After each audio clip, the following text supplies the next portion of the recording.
প্রিয় ভিউয়ার্স, আসসালামু আলাইকুম রহমতুল্লাহি ওয়া বারাকাতুহু। কয়েকদিন থেকে ওয়াজে শুনতেছি যে খালি মহিলাদেরকে খবরদারি করা হচ্ছে, মহিলারা ভালোভাবে চলে না, মহিলারা এই করে, মহিলারা সেই করে, মহিলারা পুরুষের কথা মানে না, স্বামীর কথা মানে না।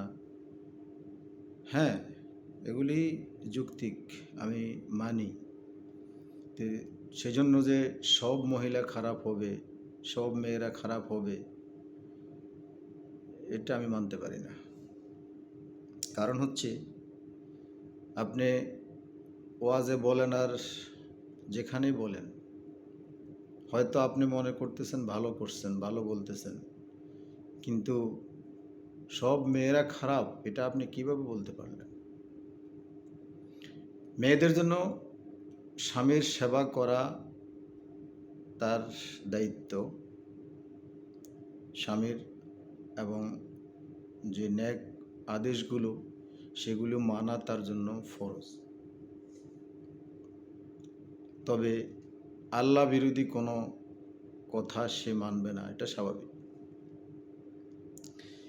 কিন্তু দেখেন, আজকাল আপনি একটা মেয়েকে কত কষ্টে ছোটোবেলা থেকে লালন পালন করে বিয়ে শাদী দিলেন, দেওয়ার পরে সে যদি স্বামীর বাড়িতে গিয়ে গোলামি করতে হয়, সে যদি স্বামী, শ্বশুর, শাশুড়ি এবং সংসারের সকলের কাছ থেকে যদি সে ধমক শুনতে হয়, সবার হুকুম মানার জন্য যদি তাকে বাধ্য হতে হয়, এটা কর, সেটা কর, ওটা কর, কেন করলি না, না করলে তার উপর অত্যাচার। অসংখ্য মেয়েরা আছে এরকম, তারা নির্যাতিত, আসছে একজনের বউ হয়ে, কিন্তু সকলের ব্যাপারে সকলের হুকুম মাইনা তাকে হতে হচ্ছে চাকরানি। সুতরাং এগুলি যারা দেখছেন না, তাদেরকে আমি কি বলব?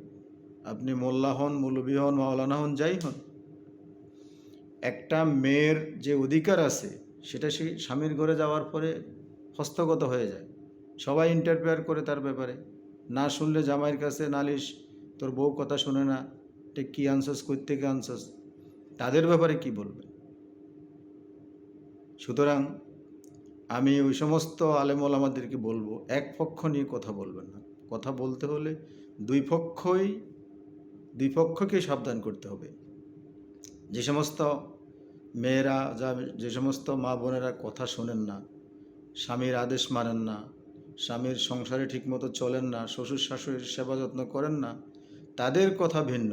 তাদেরকে আমি আমার পক্ষ থেকে সাবধান করছি যে আপনারা চিরাচরিত্র যে নিয়মতান্ত্রিকভাবে আপনি আপনার স্বামীর আদেশগুলো মানতে হবে, শ্বশুর শাশুড়ির সেবা যত্ন করতে হবে, সংসার ঠিক রাখতে হবে, আপনি পাশাপাশি পর্দাফসিদার মতো চলতে হবে, সেগুলি করেন।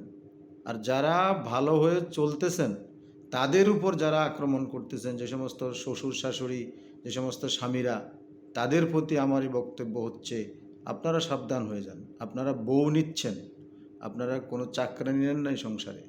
সুতরাং তার উপরে নির্যাতন হয়ে যাচ্ছে কিনা সেই দিকে আপনাকে খেয়াল রাখতে হবে। সুতরাং সবাই সবার জায়গা থেকে আমরা সাবধান হয়ে যাই, তাহলেই সংসারে শান্তি চলে আসবে। আসসালামু আলাইকুম।